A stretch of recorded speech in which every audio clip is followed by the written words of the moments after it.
السلام علیکم ورحمۃ اللہ وبرکاتہ۔ ناظرین، آپ دیکھ رہے ہیں فاتح اندلس سیریز کی ایپیسوڈ 5۔ ناظرین، ایپیسوڈ 4 میں ہم بات کر چکے ہیں کہ کیسے تدمیر نے خط لکھ کر شہنشاہ رازرق کو خبر دی کہ مسلمان لشکر نے ان پر چڑھائی کر دی ہے اور وہ شکست خوردہ ہو چکے ہیں اور وہاں سے بھاگ آئے ہیں۔ جب شہنشاہ رازرق نے یہ خط پڑھا تو بڑا حیران ہوا اور 1,00,000 لشکر بھیجنے کا اعلان کیا۔ اور ناظرین، ایپیسوڈ 4 میں ہم آپ کو یہ بھی بتا چکے ہیں کہ 2 یہودی بوڑھے شہنشاہ رازرق کے پاس آئے اور کہا کہ گنبد کو کفن لگوائیے۔ شہنشاہ رازرق نے کہا کہ میں بے وقوفوں کی طرح کفن نہیں لگواؤں گا بلکہ میں اس گنبد کو کھولوں گا۔ تمام لوگوں نے نصیحتیں کی کہ اس گنبد کو کھولنا صحیح ثابت نہ ہوگا، لیکن بادشاہ نے کسی کی نہ مانی اور اپنے فیصلے پر قائم رہا۔ ناظرین، اب رازرق دربار سے نکل کر محل سرا کی طرف روانہ ہوا۔ بوڑھوں کی باتیں سننے اور پیشن گوئیاں معلوم ہونے سے وہ کچھ عجیب چکر میں الجھ گیا تھا۔ شہنشاہ رازرق بہت ضدی انسان تھا۔ اس نے دربار عام میں کہہ دیا تھا کہ وہ گنبد کو ضرور کھولے گا، مگر اب یہ شرم دامنگیر ہوئی کہ اگر نہیں کھولتا تو لوگ اسے بزدل خیال کریں گے، اس لیے وہ سوچنے لگا کہ اب کیا کرے۔ محل میں پہنچ کر اس نے شاہانہ پوشاک اتار دی اور کپڑے بدلے۔ کھانے کا وقت ہو رہا تھا، کھانا کھایا، لیکن رازرق کو پھر وہی خیال آ گیا اور پھر اس کے پہلوؤں پر غور کرنے لگا۔ اب جوں وہ غور کرتا جاتا تھا، اس کا دل کسی انجانے خوف و ہراس میں مبتلا ہوتا جا رہا تھا۔ کوئی غیبی طاقت اس سے کہہ رہی تھی کہ اسے کھولنا مبارک ثابت نہ ہوگا۔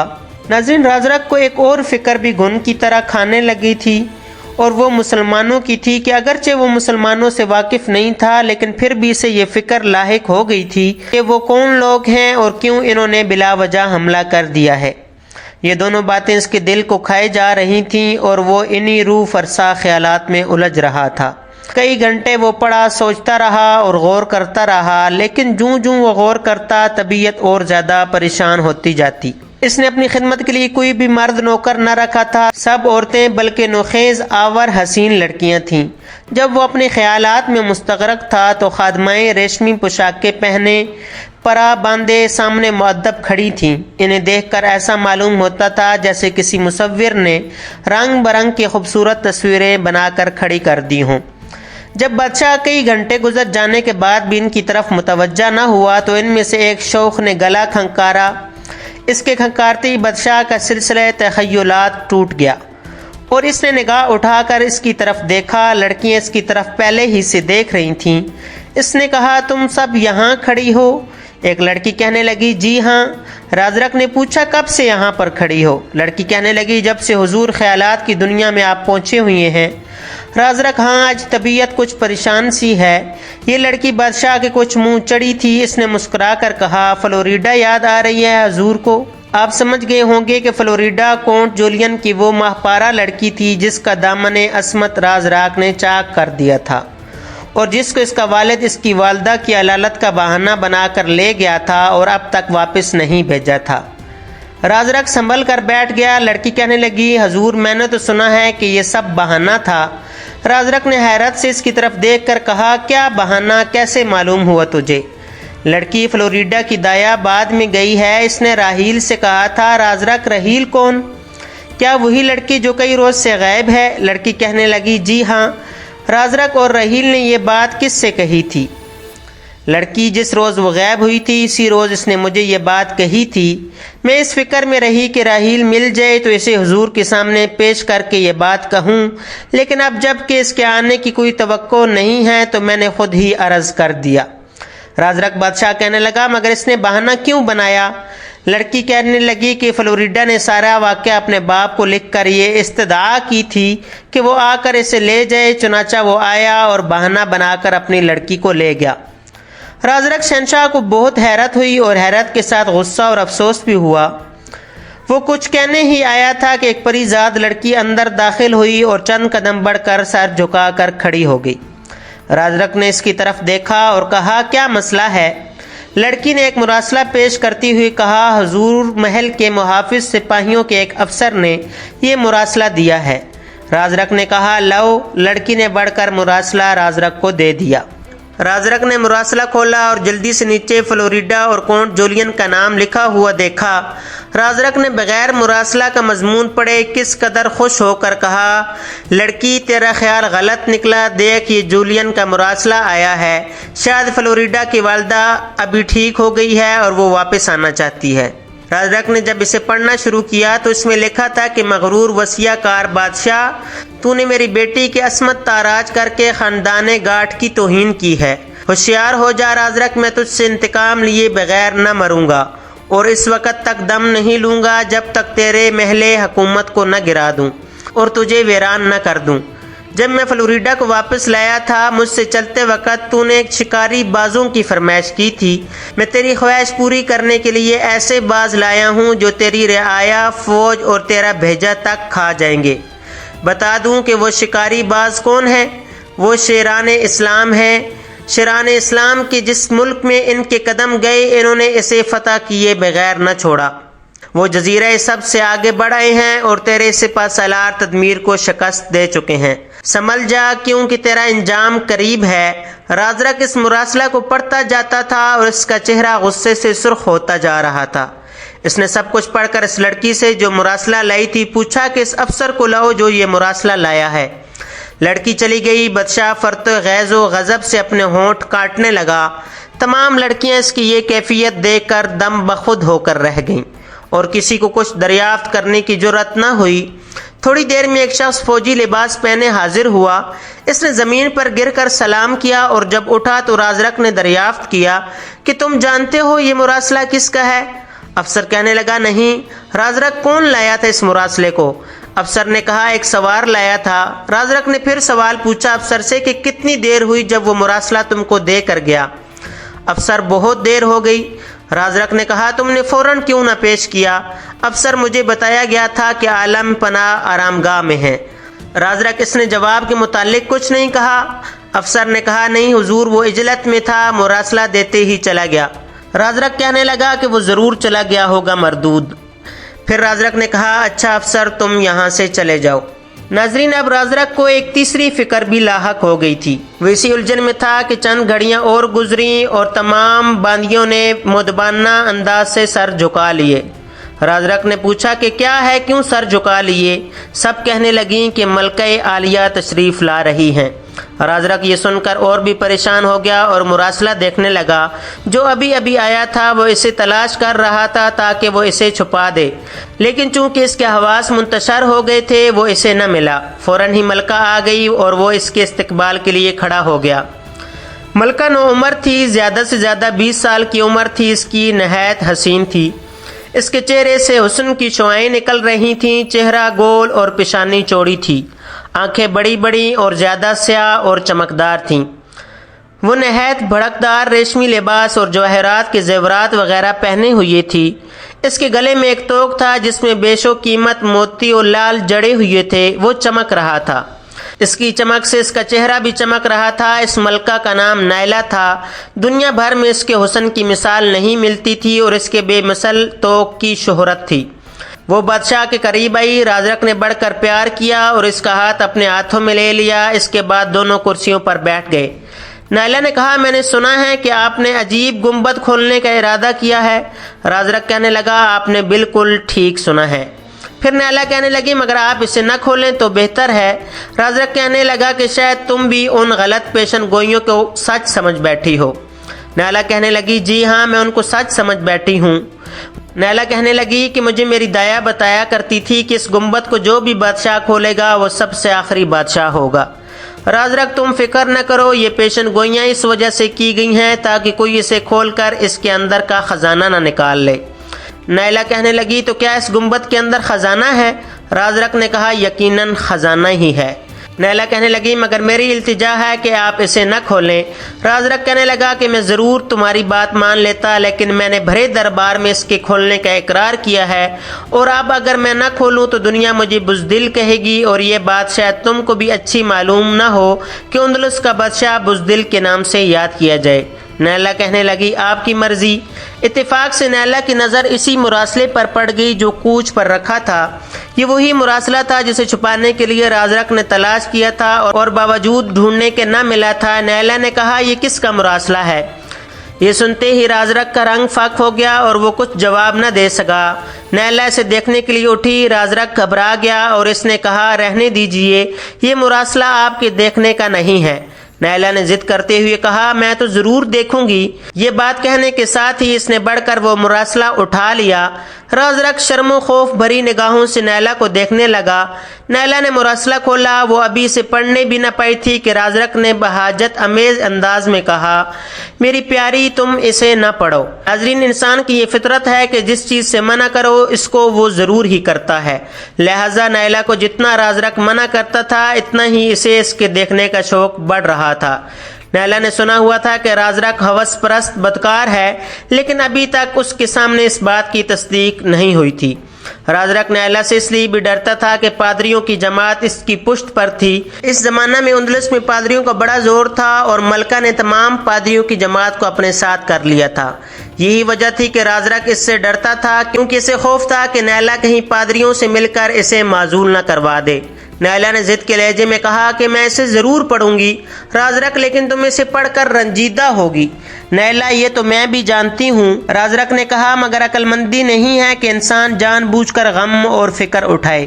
نیلا نے رازرک سے پوچھا یہ مراسلہ کس کا ہے؟ رازرک کہنے لگا کونٹ جولین کا۔ نیلا کیا لکھا ہے اس میں؟ رازرک کہنے لگا اگر یہ بات بتانے کی ہوتی تو منع کیوں کرتا پڑھنے سے؟ نیلا کہنے لگی سنو، جب سے فلوریڈا یہاں سے گئی ہے اسی وقت سے میں مضطرب اور بے قرار رہنے لگی ہوں۔ رازرک نے کہا شاید اس لیے کہ وہ تمہیں یاد آتی ہے۔ نیلا وہ حسین نیک دل لڑکی ہے، یاد کرنے کے قابل ہے، لیکن میری بے چینی تو کسی اور ہی سبب سے ہے۔ رازرک نے پوچھا کس سبب سے تم بے چین ہو؟ نیلا کہنے لگی مجھے خوف ہے کہ شاید تم نے اسے پریشان کرنا چاہا تھا، وہ عصمت مآب تھی اس لیے چلی گئی ہے۔ رازرک اس بات کا کیا جواب دیتا ہے؟ اس کا سارا کچا چٹرے کا جو اعمال تھا وہ نیلا کے ہاتھ میں تھا۔ اگر وہ جھوٹ بولتا تو وہ پڑھ کر سب معلوم کر لیتی، اور اگر سچ بولتا تو کیسے اپنی زبان سے اپنی بدعمالی کا اقرار کرتا؟ نیلا نے کہا تم چپ ہو گئے، کیا میرا اندیشہ صحیح تھا؟ رازرک اس ذکر کو جانے دو بیگم، ذرا سنو، اگر تم یہ مراسلہ مجھے واپس کر دو تو میں وعدہ کرتا ہوں کہ میں گنبد نہیں کھولوں گا۔ نیلا ہنس پڑی اور اس نے کہا اگر آپ اسے کھول لیں تو میرا اس میں کیا نقصان ہے، اور اگر نہ بھی کھولیں تو مجھے اس کا کیا فائدہ ہوگا؟ رازرک کہنے لگا لیکن اس خط کے پڑھنے سے بھی تمہیں کوئی فائدہ نہیں ہوگا۔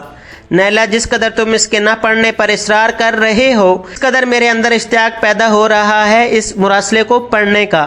اگر تم اس وقت جب کہ میں نے اسے دیکھا تھا اور دریافت کیا تھا کہ یہ کس کا مراسلہ ہے صاف صاف بتا دیتے تو میں اس کے پڑھنے کا خیال تک نہ کرتی۔ رازرک کہنے لگا مجھ سے غلطی ہو گئی ہے، میں اس کی معافی چاہتا ہوں۔ نیلا اب غلطی کا خمیازہ بھگتو۔ یہ کہہ کر اس نے اس مراسلے کو پڑھنا شروع کیا۔ رازرک بے حد بے چین، پریشان اور مضطرب ہو گیا۔ اب رازرک کو مزید کچھ کہنے کی جرأت نہ ہو سکی۔ وہ نیلا کے چہرے کی طرف دیکھنا لگا اور نیلا اسے پڑھنے لگی۔ وہ پڑھتی جاتی اور اس کا چہرہ غیظ و غضب سے سرخ ہوتا جا رہا تھا، نیز آنکھوں سے چنگاریاں برس رہی تھیں۔ جوں جوں وہ غضبناک ہوتی جا رہی تھی توں رازرک کے چہرے کا رنگ فاق ہوتا جا رہا تھا۔ بالآخر نیلا نے اسے ختم کر لیا۔ اب اس کے ہوش ربا نگاہوں سے شعلے نکلنے لگے۔ اس نے غصہ کو ضبط کرتے ہوئے کنیزوں کی طرف اشارہ کیا وہاں سے چلے جانے کے لیے۔ تمام پرستارے نہایت سکوت کے ساتھ سر تسلیم خم کر کے وہاں سے چلی گئیں۔ جب فقط نیلا اور رازرک رہ گئے تب نیلا نے قدرے درست لہجے میں کہا کیا یہ تمہارے برے اعمال کا نتیجہ ہے؟ رازرک کا خوف دور ہو چکا تھا، وہ بڑا چال باز تھا، عمر کی پختگی نے اسے بہت حد تک عیار و مکار بنا دیا تھا۔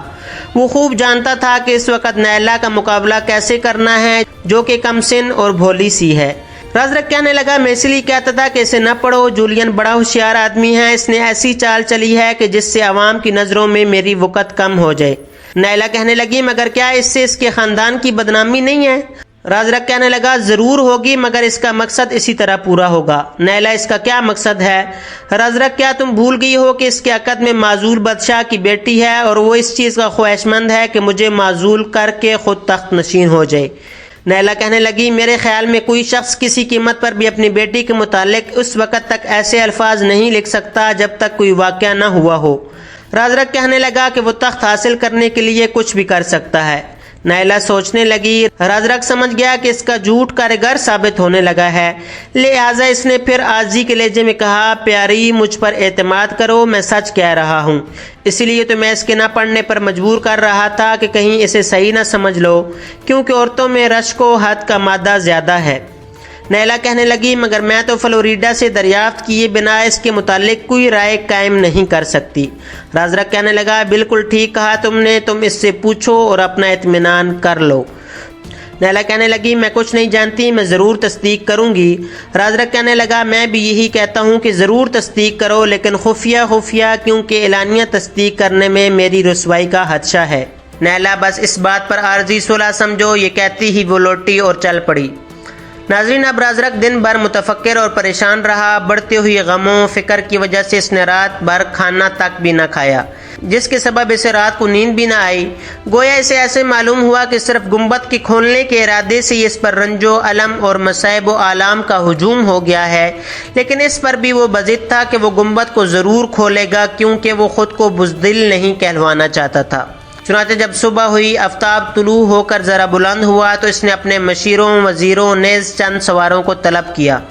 یہ بات تمام شہر میں مشہور ہو گئی کہ بادشاہ نے اس گنبد کو کھولنے کا قصد کر لیا ہے، جو کہ جب سے بنا ہے آج تک بند پڑا ہے اور کبھی نہیں کھولا گیا۔ حتیٰ کہ قیصر اعظم بھی اسے کھولنے کی جرأت نہیں کر سکا۔ جس بادشاہ نے بھی اسے کھولنے کا ارادہ کیا، وہی یا تو ناگہانی موت کا شکار ہو گیا یا کسی بلا میں گرفتار ہو کر اس قابل ہی نہ رہا کہ اسے کھول سکے۔ ناظرین، جب وہ تمام لوگ آ گئے جنہیں رازرق نے طلب کیا تھا، تو رازرق بھی شاہی لباس پہن کر اپنے محل سے باہر آیا اور ان کے ہمراہ گنبد کی طرف روانہ ہوا۔ جو لوگ اس کے ساتھ جا رہے تھے وہ سخت خوف زدہ تھے۔ گویا یوں معلوم ہو رہا تھا کہ جیسے کوئی نہایت زبردست قوت ان کو تباہی کے گڑھے کی طرف کھینچے لیے جا رہی ہے۔ سب خاموش اور سہمے ہوئے تھے، چاہتے تو یہ تھے کہ بادشاہ کو سمجھائیں اور اسے باز رکھنے کی کوشش کریں، لیکن وہ خوب جانتے تھے کہ بادشاہ ایسا ضدی اور سرکش ہے کہ وہ ہرگز ان کی بات نہیں مانے گا۔ اس لیے کسی وزیر کو کچھ کہنے کی جرأت نہ ہوئی اور سب چپ چاپ اس کے پیچھے چلے جا رہے تھے۔ بادشاہ کی سواری عام گزرگاہوں سے شاہانہ عظمت سے گزر رہی تھی اور لوگ اسے جاتا ہوا دیکھ کر کسی ناگہانی آفت کے آنے کا انتظار کر رہے تھے۔ یہ شاہی سواری کا جلوس دارالسلطنت تلیتلا سے نکل کر پہاڑ کی طرف روانہ ہوا۔ کچھ دور چل کر انہیں گنبد کا کلش نظر آیا، جو اس قدر چمک رہا تھا کہ اس کی طرف آنکھ بھر کر بھی نہ دیکھا جا سکتا تھا۔ چونکہ گنبد اونچی اونچی چٹانوں کے بیچ میں واقع تھا، اس کے لیے سوائے کلش کے اور کچھ نظر نہ آتا تھا۔ یہ لوگ دامنے کوہ کو طے کرنے کے بعد پہاڑ پر چڑھنے لگے۔ جوں جوں وہ گنبد کے قریب ہوتے جاتے تھے، سب خوف و دہشت سے لرزتے جاتے تھے۔ کچھ دور چل کر یہ ایک لمبے درے میں داخل ہوئے، جو بتدریج بلند ہوتا چلا گیا تھا۔ گھوڑوں کی سموں کی آواز سے تمام درہ گونجنے لگا تھا۔ تھوڑی دیر میں انہوں نے درہ عبور کیا اور ان چٹانوں کے قریب پہنچے جن کے درمیان یہ عجیب و غریب گنبد تھا۔ ناظرین، رازرق نے دیکھا کہ گنبد کی دیواریں سنگ مرمر سے بنائی گئی ہیں، جو کہ دھوپ سے چمک رہی تھیں۔ جب یہ لوگ گنبد کے بالکل قریب پہنچ گئے، تب انہوں نے اس کی دیواروں پر کچھ نصیحتیں کندہ دیکھیں، جو کہ مدتیں گزر جانے پر بھی آفتاب و بارش کی دست درزیوں سے مامون و محفوظ تھیں۔ ایک نصیحت پر رازرق کی نظر پڑ گئی۔ اس پر لکھا تھا، جو کسی کی نصیحت نہیں سنتا وہ ضرور تکلیف اور پریشانی اٹھاتا ہے۔ رازرق سر جھکائی ہوئی کچھ سوچنے لگا۔ اسے جب سے گنبد کے بوڑھے محافظ آئے تھے، سمجھایا اور نصیحتیں کی جا رہی تھیں، مگر اس نے کسی کی بات نہ مانی تھی۔ وہ آگے بڑھا، ایک اور نصیحت پر اس کی نظر جا پڑی۔ لکھا تھا، ضد خودرائی ہے اور خودرائی تباہی کی جڑ ہے۔ وہ ڈر گیا اور اس نے نصیحتوں کو دیکھنا چھوڑ دیا۔ ناظرین، رازرق باوجود اس کے کہ وہ نصیحتوں کی طرف نہ دیکھنا چاہتا تھا، کوئی غیبی قوت اسے بار بار ان نصیحتوں کی طرف دیکھنے پر مجبور کر دیتی تھی۔ چنانچہ پھر اس کی نظر ایک اور نصیحت پر پڑی۔ نہایت جلی حروف میں لکھا ہوا تھا، جو بادشاہ اپنے خیر خواہوں کے مشورے پر عمل نہیں کرتا، وہ اپنے ہاتھوں سے اپنی قبر کھودتا ہے۔ اسے پڑھ کر رازرق کانپ گیا۔ اس نے چاہا کہ وہ واپس ہو جائے، لیکن پھر اسے یہ خیال ہوا کہ رعایا اسے بزدل کہے گی، اور وہ اسی نظریے کے پیش نظر دروازے کی طرف بڑھتا رہا۔ اس کے ساتھی بھی بعض نصیحتوں کو پڑھتے جاتے تھے۔ وہ چاہتے تھے کہ اب بھی بادشاہ سمجھ جائے اور گنبد کو کھولنے سے باز آ جائے، لیکن کسی کو بادشاہ کو کچھ کہنے کی جرت نہیں ہوتی تھی۔ آخرکار یہ لوگ دروازے کے سامنے جا پہنچے۔ انہوں نے دیکھا کہ گنبد کا دروازہ نہایت عالی شان، اونچا اور چوڑا ہے، اور اس کی صفت یہ ہے کہ ایک پورا پتھر تراش کر بنایا گیا ہے یہ دروازہ۔ جب رازرک بادشاہ تھوڑا اور آگے بڑھا تو آگے وہ دونوں بوڑھے جو بادشاہ کے دربار میں آئے تھے ہاتھ باندھے کھڑے تھے۔ بادشاہ کو دیکھتے ہی وہ سجدے میں گر گئے۔ جب اٹھ کر کھڑے ہوئے تو رازرک نے ان سے دریافت کیا، کہو چابیاں صاف کر لی ہیں تم نے؟ ایک بوڑھے نے کہا، جی ہاں، کل تمام دن انہیں رگڑتے رہے، تب کہیں جا کر چابیاں صاف ہوئیں۔ دوسرا بوڑھا کہنے لگا، حضور گنبد کا کھولنا نہایت تکلیف دہ اور نقصان کا باعث ہو سکتا ہے۔ رازرک کوئی پرواہ نہیں، میں ایسی فضول باتوں پر یقین نہیں رکھتا۔ اب رازرک نے اپنے محافظوں سے کہا کہ چابیاں لو اور قفل کھولو۔ سپاہیوں نے چابیاں ڈال کر تالے کھولنے کی کوشش کی، لیکن تالے چونکہ زنگ آلود تھے لہٰذا وہ آسانی سے نہ کھلتے تھے، مگر سپاہی تھے کہ بے ہم مصروف جد و جہد تھے۔ وہ ان کی زنگ چھڑا کر کھول رہے تھے۔ چونکہ ایک قفل کھولنے میں کافی وقت لگ جاتا تھا، اس لیے کافی دیر لگ جاتی تھی اور قریب تمام دن ان کو تالے کھولنے میں لگ گیا۔ رازرک کے ان کے قریب بیٹھا سب منظر دیکھ رہا تھا۔ آخر شام کے وقت صرف ایک تالا باقی رہ گیا اور چند سپاہیوں نے کوشش کر کے اسے بھی کھول دیا۔ اس آخری تالے کے کھلتے ہی سپاہی پیچھے ہٹ گئے اور بادشاہ اٹھ کھڑا ہوا۔ پھر وہ سپاہیوں کے ہمراہ دروازے کی طرف بڑھا۔ اس جماعت نے دروازے پر پہنچتے ہی کواڑ کھولے اور ایک طرف ہٹ گئے تاکہ گنبد کے اندر کی خراب و سموم ہوا خارج ہو جائے۔ جب ذرا وقفہ گزر گیا تب رازرک انہیں اپنے ہمراہ لے کر اندر داخل ہوا۔ یہ ایک وسیع کمرے میں پہنچے۔ یہ کمرہ خالی تھا اور چونکہ ایک عرصہ سے بند پڑا تھا اس لیے گرد و غبار وغیرہ سے اٹا ہوا تھا۔ یہ بڑے اور سامنے والے دروازے سے نکل کر دوسرے کمرے میں پہنچے۔ اس کمرے میں ایک پیتل کا بہت بڑا مہیب اور خوفناک بت کھڑا تھا۔ اس کی آنکھیں شعلے برسا رہی تھیں۔ اس کے ہاتھوں میں ایک لوہے کا گز تھا اور وہ اسے دم بدم مار رہا تھا۔ بہت اتنا لمبا تھا کہ اس کی ٹانگوں کے درمیان میں ایک محرابی دروازہ تھا جو کہ اتنا اونچا بنا ہوا تھا جس میں سے کہ بڑے سے قد کا آدمی بخوبی گزر سکتا تھا۔ رازرک پیچھے ہٹا۔ وہ دیکھنے لگا کہ آیا یہ بت حرکت کرتا ہے یا نہیں، لیکن بت نے کوئی حرکت نہ کی۔ وہ سیدھا کھڑا ہو گیا تھا اور اہنی گز اپنے دونوں ہاتھوں میں اس انداز سے پکڑے ہوئے تھا جیسا کہ وہ حملہ کرنے والا ہو۔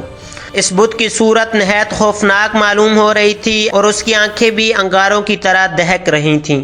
رازرک اور اس کے ساتھی بڑے مگر ذرا ڈرتے ہوئے اس خیال سے کہ کہیں بت پھر نہ گز مارنا شروع کر دے اور وہ سب کے سب گز کے نیچے پس کر نہ رہ جائے، مگر بت نے حرکت نہ کی اور سب اس بت کے نیچے سے داخل ہو کر اس کمرے میں داخل ہو گئے۔ ناظرین، اس کمرے کی دیواریں سنگ مرمر کی اور چھت سفید گول اور ڈاٹ دار تھی۔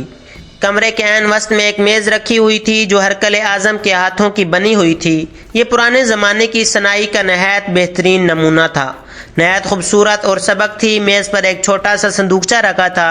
اس پر یہ عبارت لکھی تھی کہ اس گنبد کے تمام راز اس بکس کے اندر محفوظ ہیں۔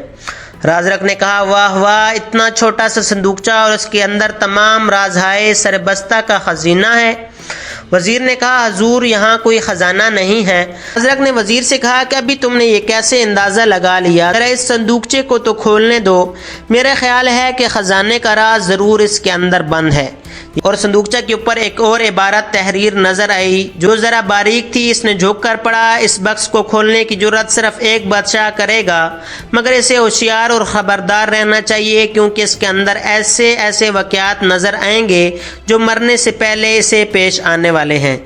یہ پڑھ کر رازرک کا چہرہ زرد ہو گیا۔ اس کے پاس ہی وزیر کھڑا تھا، اس نے بھی یہ عبارت پڑھ لی تھی۔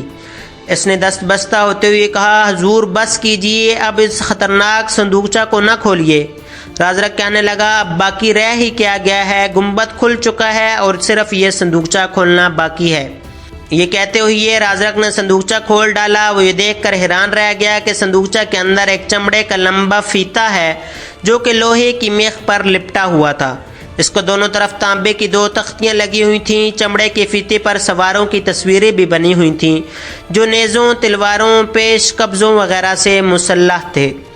ان کی صورتیں نورانی تھیں لیکن بڑی روبدار فیتے کی پیشانی پر لکھا تھا: بدقسمت اور بد اندیش بادشاہ، دیکھ ان لوگوں کو جو تجھے حکومت سے نیچے گرا کر تیرے ملک پر قبضہ کر لیں گے۔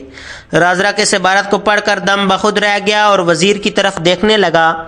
وزیر بھی اس عبارت کو پڑھ چکا تھا اور وہ بادشاہ کو تک رہا تھا۔ رازرق نے شرمندہ ہو کر نظریں جھکا لیں۔ اب جو اس کی نگاہیں فیتی پر پڑیں تو وہ نہایت سرعت سے گھومنے لگا۔ سب حیرت بھری نظروں سے اسے دیکھنے لگے۔ دیکھتے ہی دیکھتے اس فیتے میں ایک میدان نمودار ہوا اور اس کے ساتھ ہی شور و غل کی آوازیں بھی آنے لگیں۔ میدان میں پہلے کچھ بادل سے اٹھے، غبار چھایا اور جب وہ دور ہوا تو گھوڑ سوار آتے جاتے نظر آئے۔ سب نہایت حیرت سے دیکھ رہے تھے۔ فیتے کی تصویریں حرکت کر رہی تھیں۔ خالی میدان کارزار بن گیا تھا۔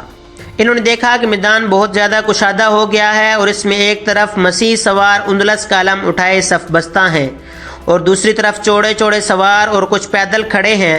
ان کی داڑیاں لمبی لمبی اور چہرے نورانی ہیں۔ کچھ لوگ نیزے اور پیش قبض لیے ہوئے اور کچھ تلواریں لیے ہوئے کھڑے ہیں۔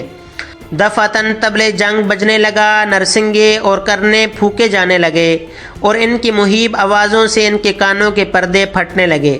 ابھی یہ آوازیں گونج ہی رہی تھیں کہ اللہ اکبر کی پرزور نعرے کی آواز آئی اور اس آواز کو سن کر سب دہل گئے۔ وہ سب فیتے کی طرف دیکھ رہے تھے اور دیکھتے ہی دیکھتے ہر دو فریق نے حرکت شروع کی۔ تلواریں اور نیزے بلند ہونے لگے اور خون کا دریا بہنے لگا۔ آہو فریاد کی آوازیں آنے لگیں۔ خون آشام ہنگامہ آرائی بلند ہونے لگی۔ مسیح بہت زیادہ تھے اور مسلمان بہت کم، مگر اس کے باوجود عیسائی ہی زیادہ مر رہے تھے اور غنیم کا ایک آدمی بھی مرتا نظر نہیں آ رہا تھا۔ رازرق اور اس کے ساتھی ان لوگوں کو نہیں جانتے تھے۔ وہ حیران تھے کہ یہ کون لوگ ہیں اور کہاں سے آ گئے ہیں، کہاں کے رہنے والے ہیں۔ تھوڑی ہی دیر بعد اس نے دیکھا کہ مسیحیوں کو شکست فاش ہو گئی ہے۔ ان کا جھنڈا جس پر صلیب کا نشان بنا ہوا تھا زمین پر گر گیا ہے۔ عیسائی لشکر میں سخت ابتری اور بدحواسی پھیلی ہوئی تھی۔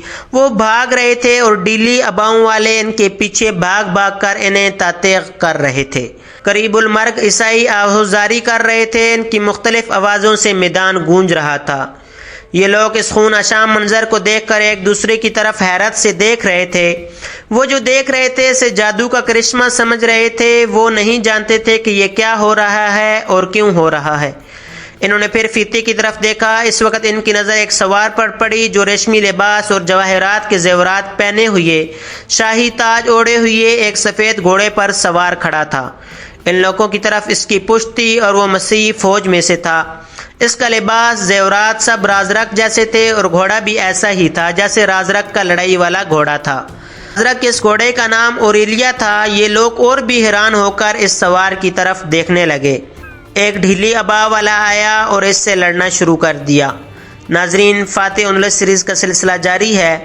ناظرین، اب ہم اس سے اگلے ایپیسوڈ میں جانیں گے کہ یہ جو جادو کا کرشمہ رازرق اور اس کے وزیروں مشیروں نے دیکھا تھا، کیا ان کے ساتھ یہ حقیقت میں پیش آنے والا ہے یا نہیں۔ امید ہے آج کی ویڈیو آپ کو پسند آئی ہوگی۔ اگر ویڈیو پسند آئی ہو تو لائک شیئر کریں اور چینل کو سبسکرائب کر لیں اور کمنٹ باکس میں رائے ضرور دیں۔ ملتے ہیں اگلی ویڈیو میں۔ اللہ حافظ۔